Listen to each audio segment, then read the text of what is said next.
Good morning dear student. Today is our Hindi class. इससे पहले हम आपकी पाठ्य पुस्तक से कविता 8 नर हो न निराश करो मन के बारे में पढ़ चुके हैं। आज का जो अपना चैप्टर है लेसन नंबर 9 वीर की अधीरता, page number 42 and page number 43। All of you take your book and open page number 42, वीर की अधीरता। आज हम वीर की अधीरता के बारे में पढ़ेंगे। इस पाठ में बताया गया है कि हमें, तो चलिए देखते हैं आप इस चैप्टर के माध्यम से क्या पढ़ेंगे और इस चैप्टर को ध्यान से मेरे साथ साथ आपको पढ़ना है और इसको समझना है। ओके, तो देखते हैं, चलिए हम स्टार्ट करते हैं चैप्टर को। पेज नंबर 42, आप सब भी अपनी बुक ओपन करो और पेज नंबर 42 पे इस चैप्टर को अच्छे से देखेंगे और इसको समझने की कोशिश करेंगे। तो चलिए बच्चों देखते हैं हम। इस पाठ में बताया गया है कि हमें अपने मन की बात नहीं छिपानी चाहिए, बल्कि उसे अपनों से बड़े के आगे स्पष्ट रूप से रखना चाहिए। इससे हमारी बुद्धि का विकास हो सके। वीर पढ़ने में तीव्र बुद्धि का छात्र था।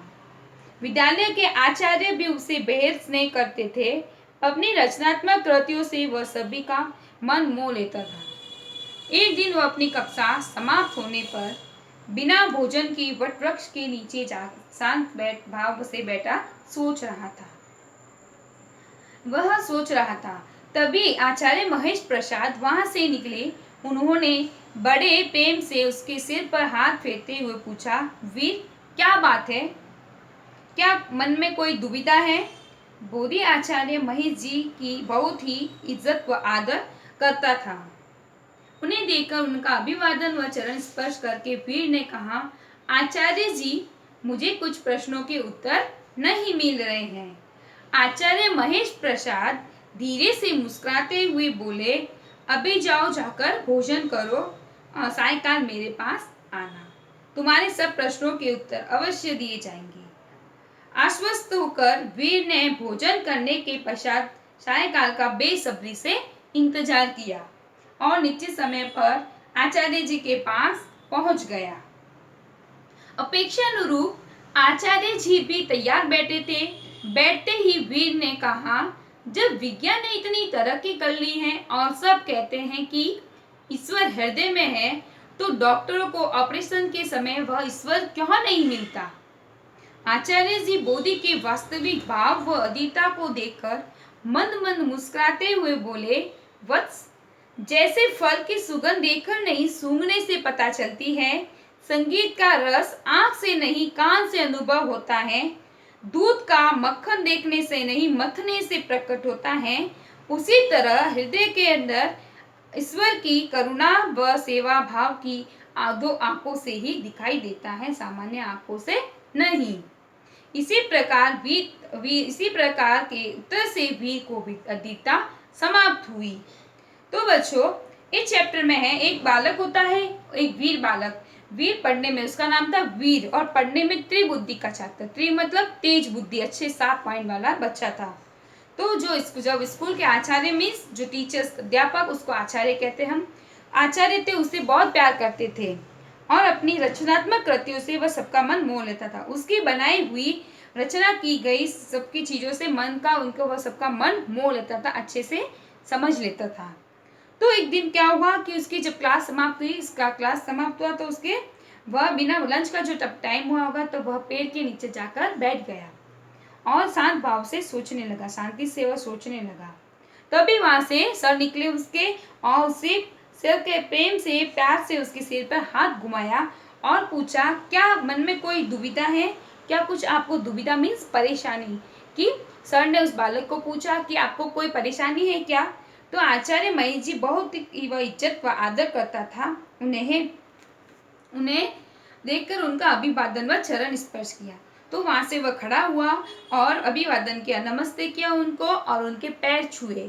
फिर सर ने उसको पूछा कि क्या हुआ है आपको, कि यहाँ पे क्यों बैठे हो पेड़ के नीचे? तो उसने क्या बताया कि आचार्य महेश प्रसाद उसने कहा कि मुझे कुछ प्रश्नों के उत्तर नहीं मिल रहे हैं।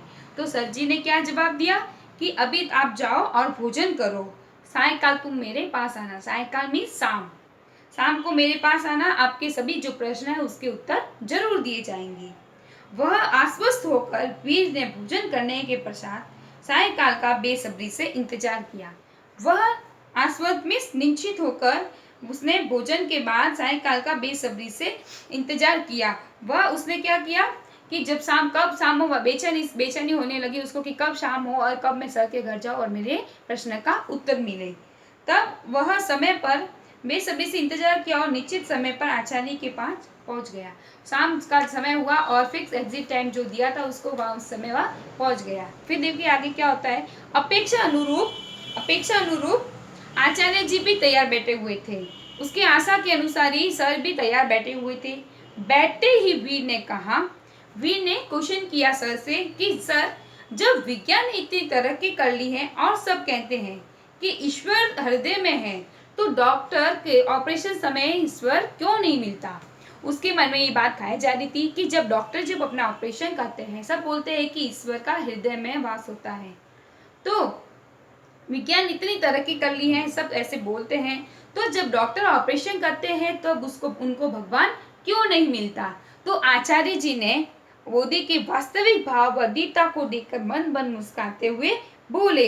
उसका जो भाव था उसके अंदर, जो उसके वास्तविक जो भाव था उस वीर बालक के अंदर, तो उसका जो सच्चा भाव था वह देखकर, उसकी अधीरता को देखकर, उसकी बेचैनी और उसका सच्चा जो भाव था उसको देखकर जो सर थे वो मंद मतलब धीरे धीरे हंसते हुए बोले, वत्स, जैसे फल की सुगंध देखने से ही सूंघने पर पता लगता है, इसी प्रकार संगीत का रस आंख से नहीं बल्कि सुनने पर पता चलता है। दूध का मक्खन देखने से नहीं मथने से प्रकट होता है।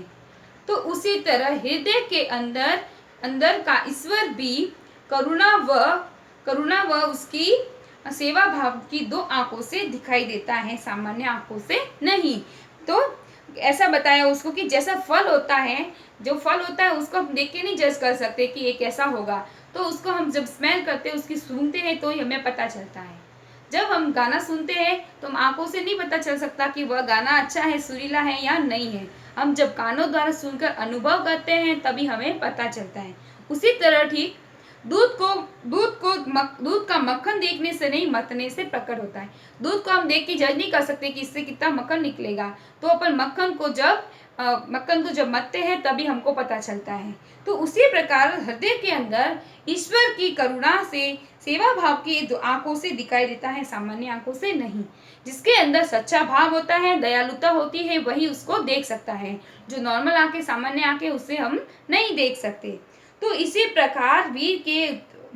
प्रकार उत्तर से वीर को दीता समाप्त हुई।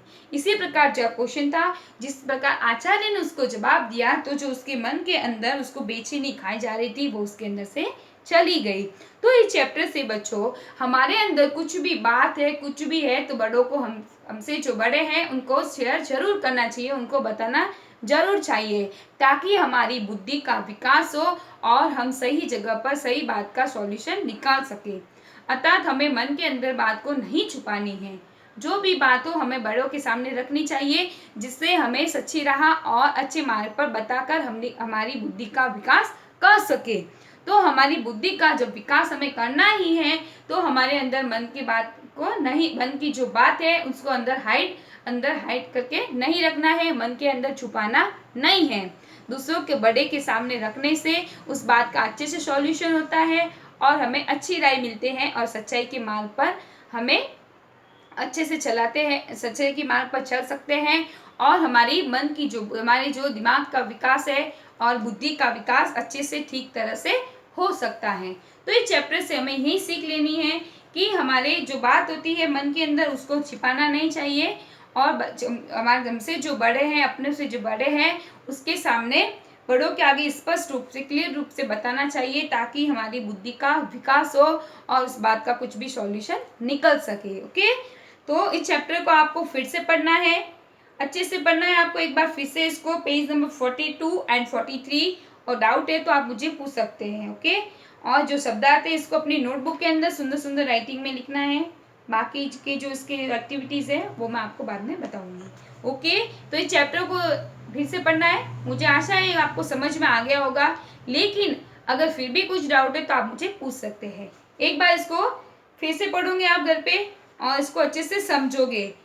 ओके, और शब्दार्थ है जो अपनी सुंदर सुंदर राइटिंग में अपनी नोटबुक के अंदर लिखोगे। और कुछ भी डाउट है तो आप मुझे व्हाट्सएप के माध्यम से पूछ सकते हैं। ओके, धन्यवाद।